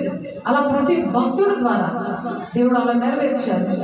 అలా నీ ఆహారం ఆకలి కొని వారికి పెట్టడియో, నీ రక్త సంబంధిక ముఖము తిప్పకుండాయో, దిక్కుమాలి బేదలను నీ ఇంట చేర్చుకున్నటియో, ఇటువంటి పనులు నేను చేశాను. నా దేవుడు చేయించాడు. కొరతలేని ఆత్మ వస్తే మనం చేయలేము. ఆ నీతి కార్యం మనం చేయలేము, దేవుడు చేయిస్తాడు. కొరతలేని ఆత్మను పొందుకున్నప్పుడే దేవుడు చేయిస్తాడు, ఆ మనుషులతో చేయిస్తాడు. వస్త్రహీనుడు నీకు కనబడినప్పుడు వారికి వస్త్రములు ఇచ్చుటయు ఇదే కదా నాకు ఇష్టమైన ఉపవాసము. మామూలు వస్త్రాలు ఇవ్వాలి, రక్షణను ఎలా పొందకుండా ఆ మాటలు చెప్పాలి. ఎవరికైనా ఇచ్చినప్పుడు ఈ రక్షణ సువార్తలు చెప్పేవనుకో, అప్పుడు వాళ్ళకి ఆ వస్త్రం ఇవ్వడమే నాకు ఇష్టమైన ఉపవాసం అంటున్నాడు ఆయన. కడుపు కాల్చుకొని గోరుమని ఏడ్చుకొని కనబడ్డావు. ఈరోజు అరుణకాంతికి మళ్ళీ కనిపించారు దేవుడు, ఆ మనిషికి మళ్ళీ కనిపించాడు ఏడ్చుకుంటున్నాడు. దేవుడికి సేవకులకి మొహం తిప్పుకొని మరి సింహాన్ని ఆ బంధించాడు దేవుడు. సింహాన్ని నువ్వు నీ గుడారంలో బంధించుకున్నావు అంటే మరణమే నిన్ను మింగేయడానికి నీ గుడారం అంటే ఆ శరీరంలో బంద్ చేసుకొని పెట్టుకున్నాను. అది చూపించాడు. మన సామెత 28:1 దుష్టుడు ఎవరు తరమకుండానే వెళ్ళిపోతాడంట. ఎందుకు? నీతి మంతులు సింహంలో ధైర్యంగా ఉంటారు. నీతి లేదు, న్యాయం లేదు, దేవుడి దగ్గర న్యాయం లేదు. ఆ న్యాయాన్ని పాటించకుండా ఆయన కోరిక తీర్చలేదు. ఆ గుడారంలో సింహాన్ని బంధించుకున్నట్టు ఒక గదిలో బంధించినట్టు వచ్చింది. ఆ తమ్ముడు తను చూడండి, సింహం లోపల ఉంటే ఎలా ఉంటుంది ప్రాణం? బయట బాగానే మాట్లాడతారు, కానీ ఎంత వేదన దుఃఖం ఉంటుంది గుండెలో. చెల్లి చచ్చిపోతుందని చూపించారు. ముందు చెల్లి కొడుకు చనిపోయాడు, అది చూపించారు నిర్లక్ష్యం. ఉంది కొడుకు చనిపోయాడు, తర్వాత చెల్లిని చూపించినప్పుడైనా మనిషికి వేదన రావాలి, దేవుని ఆజ్ఞ పాటించాలి కదా. ఆలోచించడం అలాంటి వాళ్ళ కోసం మనం కన్నీరు కాల్చాలా వద్దా? కొరతలేని ఆత్మతో ఏ బిడ్డలు కూడా దేవుడి రాజ్యాన్ని ఉండకుండా నరకానికి వెళ్ళిపోకూడదు కదా, దేవుడికి అవమానం తేకూడదు కదా. దేవుడు తెలుసు అని చెప్పి దేవుని పాటలు పాడడం, వాక్యం చదవడం, చర్చలు వెళ్ళడం ఇది ముఖ్యం కాదు కదా. ఆలోచించండి, వ్యర్థమైన ఆరాధన చేస్తామా? ఆయన హృదయం మనకి దూరంగా ఉంటే మనం బతుకుతామా? అంత వరకు నేను కూడా సహించాలి. ఇప్పుడు అయిపోయేది కాదు, ఇవన్నీ కొట్టేస్తాడు. నేను ఏదైనా తప్పు చేస్తే, దేవుడికి ఇష్టం లేని పని నేనేమి చేస్తే, నీతి కార్యాలన్నీ కొట్టేస్తాను వాక్యం. ఏవి జ్ఞాపకంలో రావాలని హెస్కేల్ 3:18 మీరు చదివితే మీకు తెలుస్తుంది. అది హెస్కేల్ ద్వారా మాట్లాడాడు దేవుడు. ప్రవచన మాటలు అవి నెరవేర్పులో ఉన్నాయి ఇప్పుడు. అందుకనే ప్రార్థన లేకే ప్రజలు అలా నశించిపోతున్నారు. అంతమంది ప్రజలు, అంతమంది ఆస్తి, అంతమంది దేవుడు ఇచ్చిన ప్రతిదీ కూడా నాశనం అయిపోతుంది. కరువు వచ్చేస్తుంది. ఇప్పుడు గవర్నమెంట్ మారిపోతుంది, దుష్టుడు వచ్చేసి టైం వచ్చేసింది, దగ్గర వచ్చేసింది. దేవుడి పిల్లలు ఏడుస్తున్న పిల్లలు చినుకులో మాయమైపోతారు. కనురెప్ప పాటలోనే వాళ్ళు మాత్రం శ్రమ పొందగా చేయడు. ఎందుకంటే ఎప్పుడు ఏడుస్తున్నారు కదా వాళ్ళు ఎప్పుడు ప్రతిదానికి లోబడి దేవుడికి లోబడి దేవుడి పిల్లలకి చెప్పడానికి ఇష్టపడి వాళ్ళు బాధపడుతున్నారు కదా, అది చిటికలో తీసుకెళ్ళిపోతుంది. కనురమ్మ పాటలో 1 కొరింథీ 5:15-51 ఉంది ఆ మాట. చాలా సార్లు చెప్పడం అవుతుంది. అవన్నీ వివరించి చెప్పండి, డిస్క్రిప్షన్ లో ఉన్నాయి. మీరు చూస్తే గ్లోరీ గాస్పెల్ చర్చ్ ఆర్గనైజేషన్ మీరు నమ్మగానే ఇది ఒక ఆర్గనైజేషన్, దేవుడు ఇచ్చింది, నేను పెట్టుకున్నది కాదు, నాకు తెలియదు, ఇది విషయాలే నాకు తెలియదు. దేవుడు పెట్టాడు ఇవన్నీ కూడా. దేవుడు తల్లి ప్రేమించాలని సమస్తము సమకూడి జరుగుతాయి ఉంది. అలా చేశాడు దేవుడు. వస్త్రహీనుడు మీకు కనబడినప్పుడు వానికి వస్త్రములు ఇచ్చింది, ఇదే కదా నాకు ఇష్టమైన ఉపవాసం, అలాగనే నువ్వు చేసినాడు. అలా నీ వెలుగు వేకువ చుక్కవలను ఉదయించును, స్వస్థత నీకు శీఘ్రంగా లభించును. స్వస్థత రావట్లేదు, బాధపడదు, నాకు తగ్గలేదమ్మా. ఇది యాక్టింగ్. ఇక్కడ తగ్గుతుంది, బయటికి వెళ్ళాక మళ్ళీ వచ్చేస్తుంది ఆయాసం. దేవుడు దాన్ని తనుకోవడం, ఇక్కడ నొప్పి అక్కడ నొప్పి, ఇంజక్షన్లు మాత్రలు మోసుకుని వెళ్ళాలి. మళ్ళీ అది ఒప్పుకుంటే పోతుంది. ఒప్పుకుంటే డాక్టర్ అక్కర్లేదు, మాత్రం అక్కర్లేదు, ఏం అక్కర్లేదు, ఒప్పుకుంటే పోతుంది. మరి ఇంకొకసారి చేయనయ్యా, నా తప్పుదం వల్లనే ఆయాసం కదా పొంగ చేస్తున్నావు, నేను కృతజ్ఞత లేకుండా ఉన్నాను, కృతజ్ఞతాస్తుతులు చెల్లించట్లేదు, నన్ను ప్రాణంతో ఉన్నా, ఈ పాడి నేను నరకంలో ఉన్నాను, సాతాను నేను ఎత్తిపోను. ఎవరైతే దేవుడు సాతాను మాట విని వ్యర్థమైన ఆరాధన చేస్తున్నారో అలా పెరిగారు. మరి చిన్నప్పుడు పెరిగినవన్నీ ఒప్పుకో, నేను ఒప్పుకున్నాను, నా దేవుడు నాకు ఇచ్చాడు ఈ భాగ్యం, నాకు నేర్పించాడు, భక్తి నేర్పించాయి, ఆడాలి. వాక్యంలో ఎలా ఉందో అలా నడుస్తారు ప్రభా. అప్పుడే జీవ గ్రంథంలో అప్పుడే పేరు అయిపోతుంది. గ్రంథం తెరుస్తాడు. దానియేలు 7:10 ఉంది. సేవకులు ఎంత పరిచయం చేశారు ఆయన తెలుస్తాడు. దానికి తీర్పులో లెక్క అప్పచెప్పాలి. ఇష్టం వచ్చిన బాగు చేస్తే కఠినమైన తీర్పు అనేది 3:10 3:1 గ్రంథాలు ఇవ్వబడతాయి ఉంది. నువ్వు చేసిన పరిచయం కరెక్ట్ గా చేసావా లేదా, దేవుడి మాట వింటున్నావు, ఎంతమందికి ఈ విషయాలు చేశావు అని అక్కడ కోటాల మధ్యన అడుగుతాడు. పొందుకున్న వాళ్ళకి సాక్ష్యాలు, దేవుడు చేసిన మేడని వివరించి చెప్పాలి. అనేకమైన బిడ్డలకి దేవుడి ప్రేమని, దేవుని ఆజ్ఞలను వివరించి చెప్పాలి.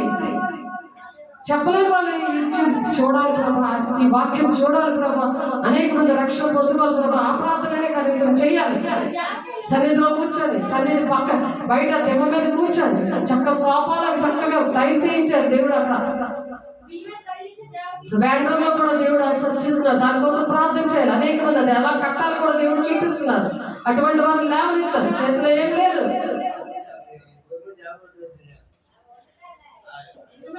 ఆ ప్రార్థననే చేయాలి. చూడండి ఏ విధంగా ఉండాలని చెప్తున్నారు దేవుడు. వస్త్రహీనుడి కనబడినప్పుడు మన వస్త్రాలు ఏవేవి మనకి ఇష్టం లేదు, ఇష్టమైంది కూడా ఇవ్వాలి, కానీ ఇవ్వలేము కదా. చాలా మంది ఇవ్వలేరు కదా, వాడికి ఇవ్వాలి. అలా ఇచ్చిన వాళ్ళు కూడా మారకపోతే మరి వాళ్ళకి దేవుడి మాటకి చెప్పాలి. అది ఇంకా ఏదో ఇవ్వాలి, వాళ్ళకి ఏ అవసరం ఉందో అది దేవుడిని అడగాలి, వాళ్ళు కూడా అడగాలి, అలా పలకరించాలి. అది దేవుడి ప్రేమ. అప్పుడు నీవు పిలువగా యెహోవా ఉత్తరం ఇచ్చిన. ఇలాంటివి చేస్తే నువ్వు పిలవగానే అమ్మ పిలిస్తే అమ్మ అమ్మ వస్తుంది నీ దగ్గరికి. అంటే చనిపోయిన వాళ్ళు ఎవరు రారు, కానీ ఆత్మలు మాత్రం చనిపోలేదు. బాడీ అయితే మట్టి అయిపోయిందో పురుగులు పట్టేసింది. అమ్మ ఏ పాపాలు చేసిందో ఆ అమ్మని ఏ ఆత్మలు ఏర్పాటు చేసి చచ్చిపోయే సమయం ఉన్నదో లేదా బతికుందో ఆ ఆత్మలు వస్తాయి నీ దగ్గర. అమ్మ నేను డెలివరీకి మా అమ్మ అంటే మా అమ్మ నాకు అదే చెప్తుంది, ఏసయ్య నన్ను చక్కగా ఈజీ డెలివరీ అవుతున్నాను. అప్పుడు నుండి నేను అమ్మ అంటే మానేసాను. దేవుని స్తోత్ర. మా అమ్మ ప్రార్థన బట్టే నేను నిలబడ్డాను. ఆలోచించండి, వెనకాల తల్లిలా ప్రార్థన చేస్తారు, వాళ్ళ ప్రార్థననే చెయ్యాలి. ఏ సాగుకి సహకరించలేదు మా అమ్మ, కానీ ఏదో ప్రార్థన చేస్తారు. కలిసి ప్రార్థన చేయండి. అప్పుడు నీవు పిలువగా యెహోవా ఉత్తరం ఇచ్చును. నీవు మొరపెట్టిగా ఆయన నేనున్నాను, నువ్వు మొరపెట్టిగా నేనున్నాను అని ఇందాక చెప్పాను కదా. 16:17 ప్రకారం దేవుడు నన్ను అలా బలపరిచాడు. నేనున్నానని ఇతరులు బాధించుడి, వేలు పెట్టి చూపి తిరస్కరించుడు. ఎవరిని మనం వేలు పెట్టి తిరస్కరించకూడదు. అందుకే ధర్మశాస్త్రం తెలిసిన వాళ్ళ దగ్గర తెలిసినట్టున్నాను, తెలియలేని దగ్గర తెలియనట్టున్నాను, ఏదో ఒక ఆత్మ రక్షించాలని పౌలు చెప్తున్నాడు అపోస్తల కార్యంలో. కాబట్టి అలా మనం ఉండాలి. అహంకారంతో మనం ఎక్కడ ఉండకూడదు, దీన మనసుతో ఉండాలి. ఆ చెడ్డదాన్ని బట్టి బాధించు, వేలు పెట్టి చూపి తిరస్కరించడం, చెడ్డదాన్ని బట్టి మాటలాడను మాని ఆశించిన దాన్ని ఆకలి వారికి ఇచ్చి శ్రమపడిన వారిని తృప్తిపరిచినాడు. ఆ చీకటిలోని వెలుగు ప్రకాశించడం, చీకటిలో వెలుగు ప్రకాశిస్తూ శ్రమపడుతున్నారనుకో, వాళ్ళ కూలాలకు ఇవ్వాలి. సేవకులు వేరు మీద బ్రతుకుతారు. ఆలోచించండి, దశభాగాలు ఇవ్వడానికి చాలా ఏడుస్తారు. అన్ని సమర్పించుకొని ఉద్యోగము, ఇల్లు అంతా కూడా, ఊరు అంతా వదిలేసి వైజాగ్ విజయనగరం తీసుకొచ్చాడు. ప్రభా నేను ఎలా పోషించబడతాను, ఏ మనిషిని అడుగుతారు కదా. అడిగినప్పుడు ఆ మనిషి వచ్చాడు దేవుడు. ఆ సాతాను పట్టుంటే, మరణ వేలుబడి చేస్తుంటే, మరణాన్ని బంధించుంచితే ఎలా? మరి అటువంటి వారికి అసలు ప్రార్థన చేసేవారుగా మనం ఉండాలా? సేవ ఎంత బాగా బయటికి మనకి ఇచ్చింది ప్రతిదీ కూడా దేవుడికి ఇవ్వమని ఇక్కడ చెప్తున్నారు. యెహోవా నిన్ను నిత్యము నడిపించును, క్షేమకాలమున ఆయన నిన్ను తృప్తిపరుస్తున్నట్ట. క్షేమకాలం అంటే కష్టంలో కరువు వస్తుంది, నుండి కరువు వచ్చేస్తుంది, అన్ని కాలిపోతున్నాయి, వరదలు సునామీ వచ్చేస్తుంది, కేరళలో స్టార్ట్ అయిపోతుంది, మరి కరువు వచ్చేస్తుంది కదా, సునామీ స్టేట్ అవుతుంది. అలాంటప్పుడు అంటే ఏం చేస్తారు? యెహోవా నిన్ను నిత్యము నడిపించును, క్షేమకాలమున నిన్ను తృప్తిపరిచి నీ ఎముకలను బలపరచును. నీవు నీరు కట్టిన తోట వల్ల ఎప్పుడు నువ్వు ఉబుకుచుండి నీటి మూట వల్ల ఉంటావంట. ఉబుకుతా ఉంటుంది నీలో నుంచి దేవుడు మాటలు, కొరతలైన ఆత్మతో నింపుతాడు. నువ్వు అందరికి సహాయం చేసేదాన్ని, 2 మాటలు చెప్పి బలపరిచేదానిగా, వాళ్ళకి చేతులు వేసి ప్రార్థన చేసేదానిగా చేసేవాడు. మార్కు 16:17 అదే మాట ఉంది. నమ్ము వారి ఎడల నేను సూచక్రియలు చేస్తాను, ప్రార్థన చేస్తే అక్కడ రోగులు స్వస్థపరచబడతారు.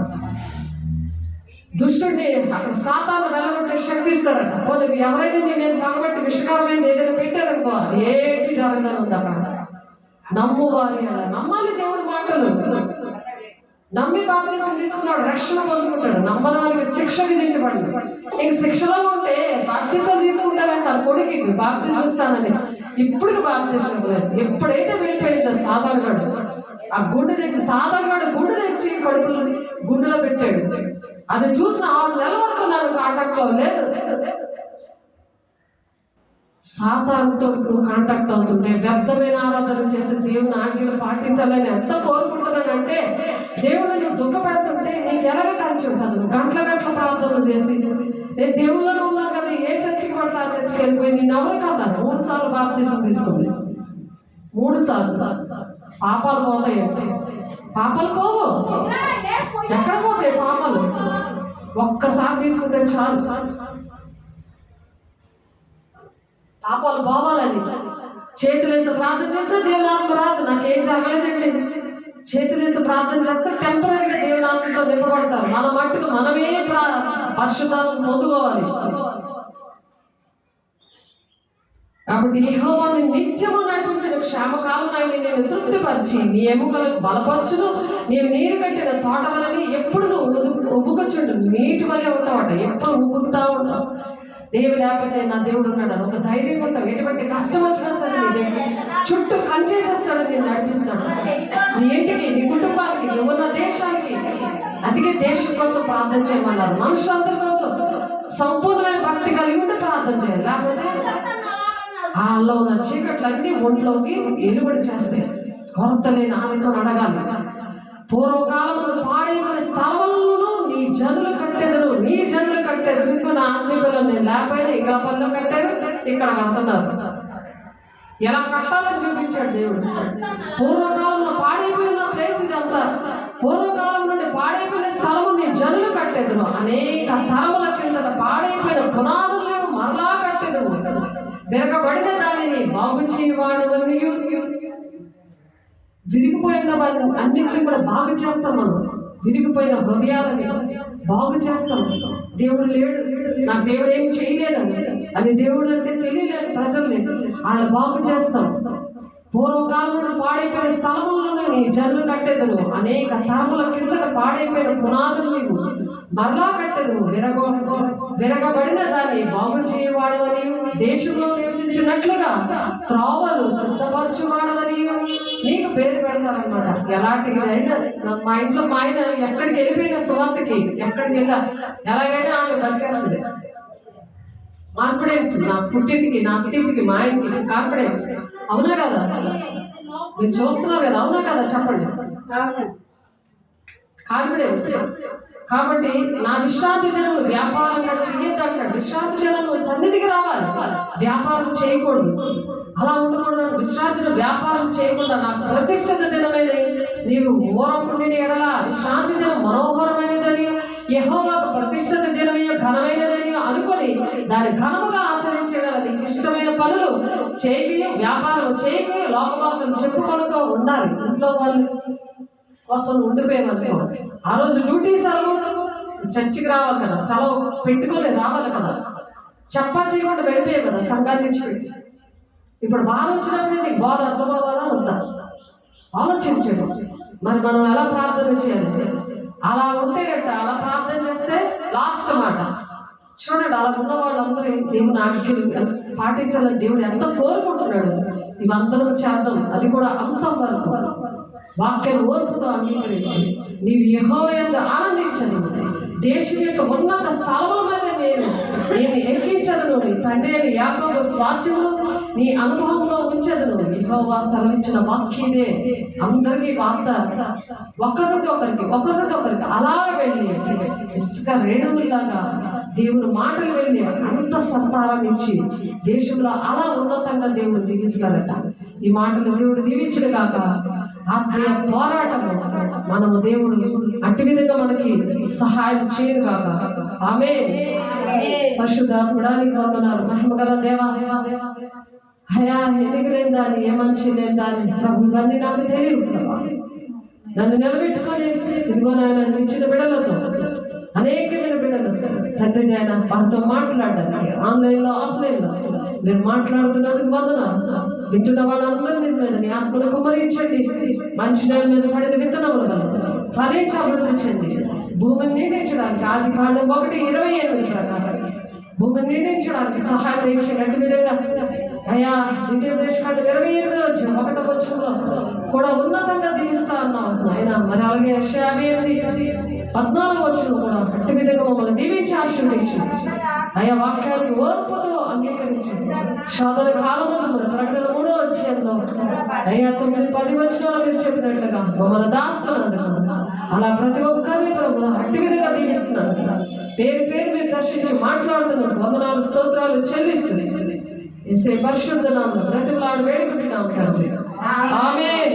తండ్రి యొక్క దీవెన, కుమారుని యొక్క కృప, పరిశుద్ధాత్మిక నిత్య సహవాసం సకలోక పరిశుద్ధులకు మరి వింటున్న ప్రతి ఒక్క వీడికి మరి నాయన నూరంతుల ఫలవంతంగా ప్రభు వాక్యం ఎత్తబడింది. అయ్యా మీరు నాయన ఆజ్ఞలు పాటించడం ఎంతో కోరుకుంటున్నారు ప్రభు. అట్టి కృపను ప్రతి ఒక్కరికి అనుగ్రహించి సదాకాలము తోడే నడిపించిన కాక. ఆమేన్. God bless you. దేవుని వందనాలు. దేవుడు దీవించిన కాక. ఆమేన్.